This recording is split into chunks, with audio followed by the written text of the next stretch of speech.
Hello, I'm Mrs. Loree Johnson. I teach at Rio Rico High School, and I'm going to be sharing this book with you today, Porch Lies, Tales of Slicksters, Tricksters, and Other Wily Characters by Patricia S. McKissick. And this is just a picture from inside the front cover. And I'm going to be starting with chapter 1. When Pete Bruce came to town. Miss Martha June was a person I thought incapable of telling a porch lie. I was wrong. Always prim and proper, she was a church-going woman who spoke in quiet, refined tones with her mouth pursed in the shape of an O. She was never without a dainty pocket handkerchief tucked into her sleeve, which she gingerly used to dab perspiration from her brow. A woman of Miss Martha June's qualities did not sweat. She owned a bakery that was known for having the best coconut cream pies in the world, same recipe her mother used and her mother before her. And no customer was more faithful than a wily character named Pete Bruce, about whom she loved to tell stories. He was considered the prince of confidencers, and the idea of Miss Martha June having anything to do with the likes of him was about as odd as a fox and a hen striking up a friendship. Pete Bruce was the worst somebody who ever stood in shoes, Miss Martha June always began in her quiet manner. But then she'd add quickly, I'll be the first to admit, however, he could make me laugh in spite of myself, especially when he threw in one of his $1,000,000 smiles my way. Here's the rest of the story as she told it long ago on her front porch on a late summer night. I was near about 10 years old when I first laid eyes on Pete Bruce. He was a full-fledged rascal, and I knew it. If you went by looks alone, Pete Bruce was pleasing enough. Had a nice grade of hair, wore it slicked back with Murray's hairdressing oil and water, had plum black skin, even darker eyes, and a devil-may-care swagger. As I recollect, he always loved big Stetson hats, flashy cars, and loud suits. Stood out. Pete Bruce liked that, standing out, being noticed and all. Mama sold coconut cream pies to passengers at the bus station back then, and her reputation as a super baker was known far and wide. Most people called her the pie lady. I helped Mama on weekends and when I wasn't in school, so folks started calling me Little Pie, and a few people still call me Pie to this day. It was an ordinary Tuesday morning when Pete Bruce stepped off the bus. Hot. My goodness, it was hot as blue blazes. Yet I noticed that this man had on a suit, fresh and crisp as if he'd just taken it off a cleaning rack. How come he looked so neat when everybody else looks like they slept a week in their clothes? I wondered out loud. A sign of good material, said Mama, who was studying the stranger as a potential customer. We watched as he dabbed his brow with a perfectly folded white linen handkerchief. He checked the crease in his hat and placed it squarely on his head. Then he studied the surroundings as if testing the wind, getting the lay of the land. Spying Mama and me, he picked up his carpet bag and started on over. The man had an ageless body. By the bounce in his step, he could have been 20, but the set of his brow told the story of a much older man. Morning, he spoke real polite like, flashing the biggest grin. Name's Pete Bruce. Them coconut cream pies? He asked Mama, examining the display she had arranged on the hood of our 28 Ford. Welcome to Masonville, Mama said cheerfully. This is my daughter, Martha June. And yes, sir, these are coconut cream pies made by none other than Frenchie Mae Bosley, yours truly. Mama extended her hand, and Pete Bruce took it and pumped it like a bellows. He grabbed mine and shook it too, and I noticed how soft his was. This was not a man used to hard work. Pies do look good, he said, still holding that grin like an egg-stealing fox. Here, have a piece. Mama always let people taste a sliver of her sample pie. It was great for business, because not one person had ever taken a taste and not bought a whole one. Sometimes they bought two.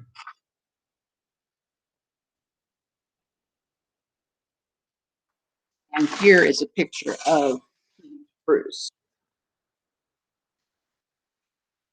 Pete removed his hat, the way a man does when entering a church or funeral, and clutched it to his chest.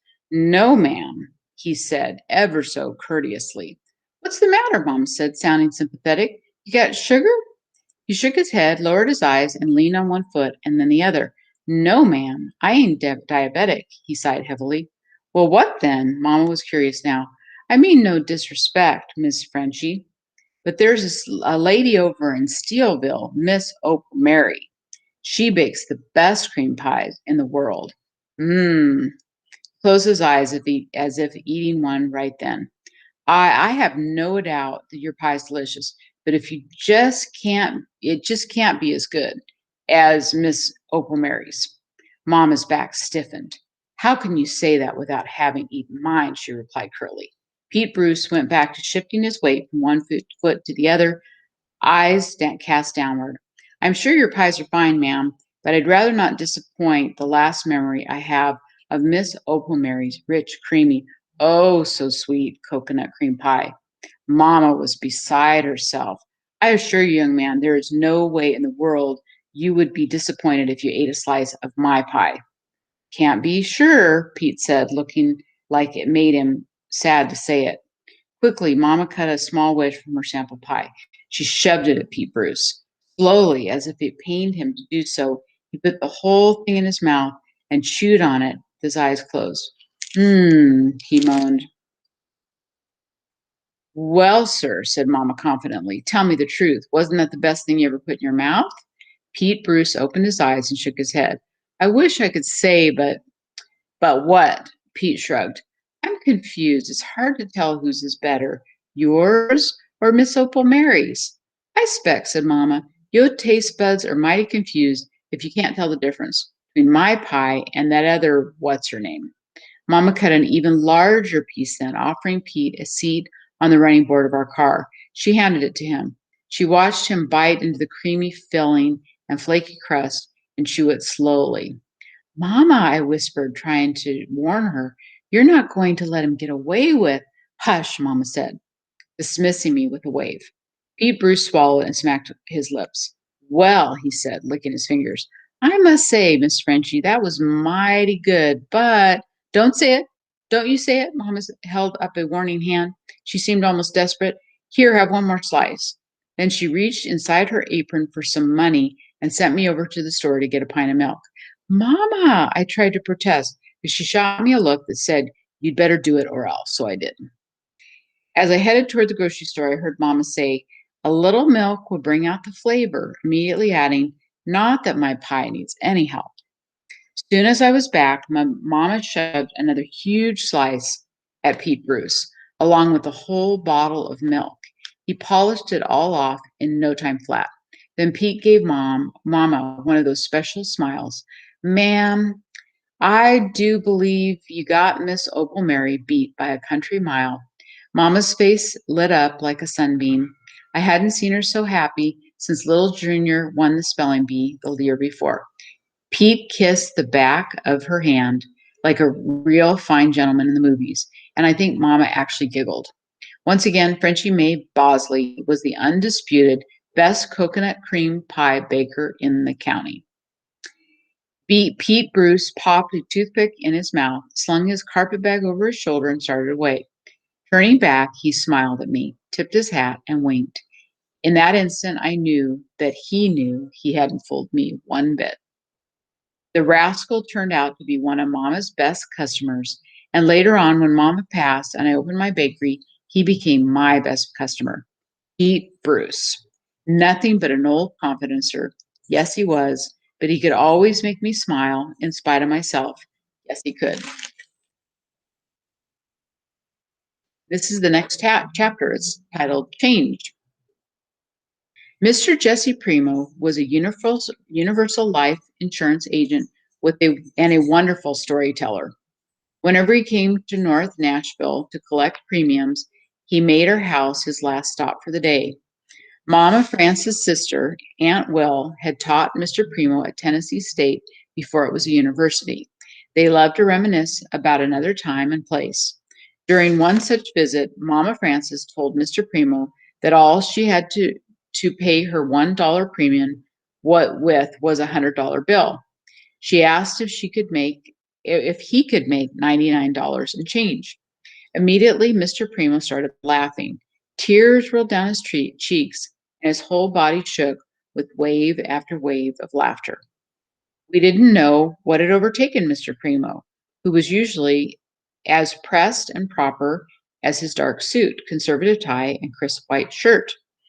At last, he regained control and he apologized, saying, "I'm sorry. There's an explanation for my outburst. Do you remember Mingo Cass?" My grandmother's back stiffened. "Yes, but what does that rascal have to do with me?" "Please," he said, sputtering into laughter again, "let me share a story." I found a comfortable seat where I could hear everything. Mr. Primo smiled, wiped a laugh tear from his eye, took a deep breath, and began one of the best porch lies I ever heard. I knew Mingo Cass too. I started shining shoes at Benny's Barber Shop on Murray Street back in 1934 when I was 10, 11 years old. There was a lot of regulars who hung around the place, but Mingo Cass was my favorite. When Mingo came in, he let me put a shine on his number 11 Stacy Adamses, all the while telling me stories about the time he spent in the rodeo, roping doggies in a far off place like Kansas City and Denver. Some say the stories were true. Some say they were no more than porch lies. I didn't care. I liked Mingo's style. He was a big man, brown skinned, wide shouldered, stood solid on his feet. I remember he had fists that looked like hammers, wore his clothes well, always clean and polished from head to toe. No stink on him, nowhere at no time. Mingo was quick to admit that he'd had to live by his wits. "Sure, I've had to make the best I could in this old world," he'd say, "but I never took nothing from nobody who didn't deserve it." From where I sat, that seemed true. Take my boss, Benny Foster, who owned the barber shop. Let him tell it. Mingo clipped him. But I was there and saw it. And if you asked me, Benny got was what was coming to him. It all started one day when 4 or 5 regulars were in Benny's shop conversing about Mingo Cass. Benny, who come from one of them sea islands off the South Carolina coast, talked right fast, running his words together, saying things like "stay clean" for early morning and such. That rascal Mingo Cass can snatch the sugar out of a cake, convincing everybody the cake's posed to be bitter, Benny said.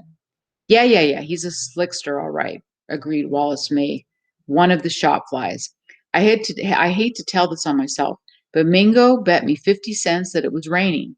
Now I was looking at the sun shining, so I took the bet. Everybody commenced laughing because they'd already heard the story. Wallace went on. That's when Mingo turned to a newspaper article about a raging hurricane in Florida. It was raining cats and dogs there, he told me. I went to arguing that I thought he meant it was raining right here in Masonville.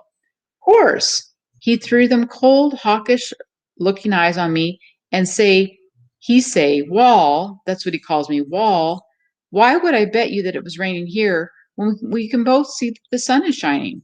Then Minga slaps me on the back and adds, "Did you really think I'd be that dumb?"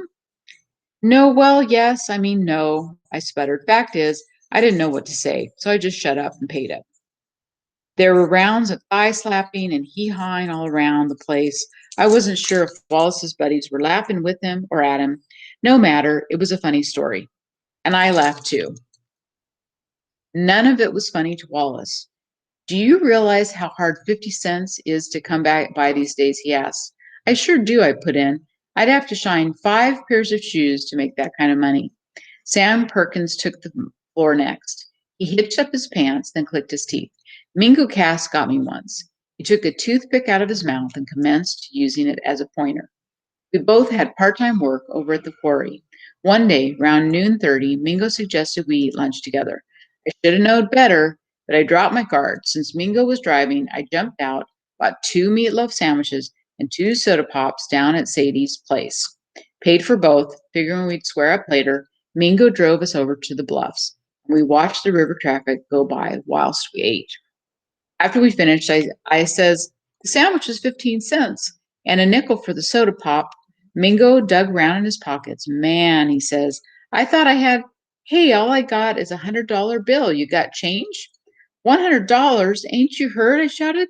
"There's a depression going on, Mingo. How many folks do you know walking around with change for $100 in their pockets?" Mingo shrugged and says, real matter of fact, like, sorry, Perk, I'll have to catch you next time then, okay? And before I could say a word, Mingo was gone, and so was my 20 cents. He got me for a quart of oil using the same line, said Jackson Perry, the local filling station attendant. Boss took it out of my paycheck. Just then, Jackson got an idea and bolted right out of his chair. Hey, do you reckon Mingo's really got $100 bill? Benny stomped his foot. No, and if we don't stop him, that Mingo cast will nickel and dime us all the way to the Poe house. Plenty of nods went around. From then on, they took turns scandalizing Mingo in a terrible way. Nobody had a kind word to say about him. I couldn't take it anymore, so I spoke up. Mr. Cass ain't all that bad. Just wait, Jesse. He ain't got you yet, Jackson scoffed. Keep living, Sam added. And if you don't get you here on Earth, he'll get you at the pearly gates, selling sunglasses to shade your eyes from the glow of the heavenly throne, Benny say, followed by another round of laughter. Just then, who stepped through the door like a fresh breeze? None other than Mingo Cass himself. The temperature dropped 10 degrees. Everything felt quiet. All you could hear was Benny's scissors going snip, snip, snip, and snip. Sam went to picking at a visible lint on his clothes. Jackson pulled his ears, and Wallace tapped his fingers on the arm of the chair. Nobody said a word. Mingo studied their faces. Then he broke into a full grin. Aha, must have caught you all talking about me, right? Everybody went to chattering at once, denying they'd given him a thought, hadn't let his name cross their lips. Mingo kept on laughing. Howdy, Mr. Cass. Shoe shine today? I asked. Sounds good to me, Jesse. Make 'em mirrors. He took a seat. I went to work on the boot black, then brushed each shoe until it was even and shiny. Next, I took out my smoothing rag and made it zing, and zap until those shoes were patent leather glossy. The whole time, Mingo was studying the mood of the barber shop. So here's a picture of Mingo.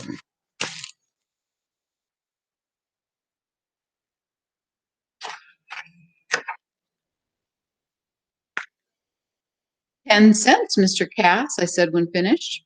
Mingo dug around in his pockets. Man, oh man, he said, sighing. All I have is $100 bill, kid, and I know you can't make change. Let me catch you later, okay? Benny threw up his arms and started sputtering that real fast Geechee talk. You done sunk to the bottom low, he shouted at Mingo, breathless with emotion, trying to con Jesse, a hard-working boy, out of a 10-cent shoe shine. Shame on you. I quickly put in, no trouble, Mr. Cash. You can bring me the money later. But Benny wouldn't leave it alone. Mingo, you been using $100 bill to bamboozle us way too long. Mingo looked surprised. What's got you all hot and bothered and rambling like an empty freight train? I don't have change, he shrugged. Why do I have to be a bamboozler because I ain't got change? Benny stopped cutting hair. He stepped from behind his chair and stood toe to toe with Mingo. I don't believe you got no $100 bill. The entire barbershop crowd nodded in agreement. Benny had thrown down the gauntlet. Mingo had been called out. Show us the money, Jackson said boldly. The little encouragement, Benny rushed on. Guess what, Mr. $100 bill? I got change for you right here in my cash register. So let's see the money now. They reminded me of a wolf pack circling their prey, sizing him up, ready to pounce at the first sign of weakness. But Mingo Cass stood his ground. His head was slightly tilted as he eyed his accusers with a look of disappointment. Hey, look, he said, holding up his hands and stepping back to put space between him and Benny. I didn't come in here to cause confusion. I'll just leave and bring Jesse back his money some other time. But the men wouldn't let him leave. Benny positioned himself between Mingo and the door. He was so sure of himself. He pointed his finger at the man. I bet you a year of free haircuts that you ain't got nothing that looks like $100 bill in your wallet, he shouted. That's when Mingo's whole person changed.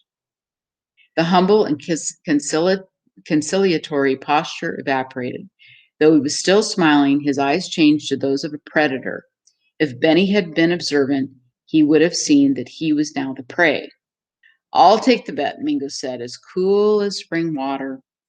And I'll bet any of you fellows that want in on it. Just remember, this was all your idea. The others couldn't wait to get a piece of the action. I watched open mouth as each and every last man laid his hard-earned nickels, dimes, and quarters against Mingo Cass. As for me, I passed, and when all the bets were set, there must have been 2 weeks' salary on the table, plus a year of free haircuts. Mingo asked once again, "Y'all sure you want to do this?" "Stop stalling," Benny said impatiently. "Show us the $100 bill that you ain't got." And they all laughed again. To everyone's surprise but mine, Mingo dropped his head and walked to the door, saying, "I don't want to do this to y'all. I like you, even though you question my honesty. Trust me, I have the money. Don't throw yours away." He opened the door and the bells jangled. "See, told you," Benny roared with laughter. "See, he ain't got it. Ain't got it." They all started slapping shoulders and stomping their feet with excitement. The bells jangled again when Mingo closed the door and walked back to the center of the shop. He held up his hands to silence the jeering. "Okay, okay, since you insist." Took out his wallet. "It's in here somewhere," he said, searching the compartments. "I just saw it." You could have heard an ant crawling on cotton when Mingo paused and sighed. "Here we go," he said, finally producing a crisp $100 bill. He kissed it and held it up for everyone to see. Benny fell back in his barber's chair, dumbstruck. Jackson repeatedly slapped the heel of his hand into his forehead and eyed the money as though he was looking at the crown jewels of England. "I ain't never seen a $100 bill before," said Wallace. "Is it real?" That gave Benny a ray of hope. He snatched up the bill and held it to the light, trying to find some sign that it might be fake. But it was real, all right, and the barber dropped his head in defeat. Still smiling, Mingo picked up his winnings, then declared, "Well, sir, looks like I don't need change at all." And he laid 30 cents in Sam's outstretched hand, saying, "Lunch paid for with interest." 10 cents, 20 cents, a quarter. He went around that barber shop paying every man the money that was owed. Then looking at Benny, he chuckled. "I'll be in on the first Tuesday of every month for my free haircuts." Before turning on his heel to go, Mingo flipped a quarter to me. "We all square now?" I nodded, too amazed to speak. Mingo placed the rest of his winnings and the $100 bill neatly in his wallet. Heading toward the door, he called over his shoulder, "Maybe one day I'll get this bill changed. Having it can be downright inconvenient sometimes. Or then again, maybe I won't."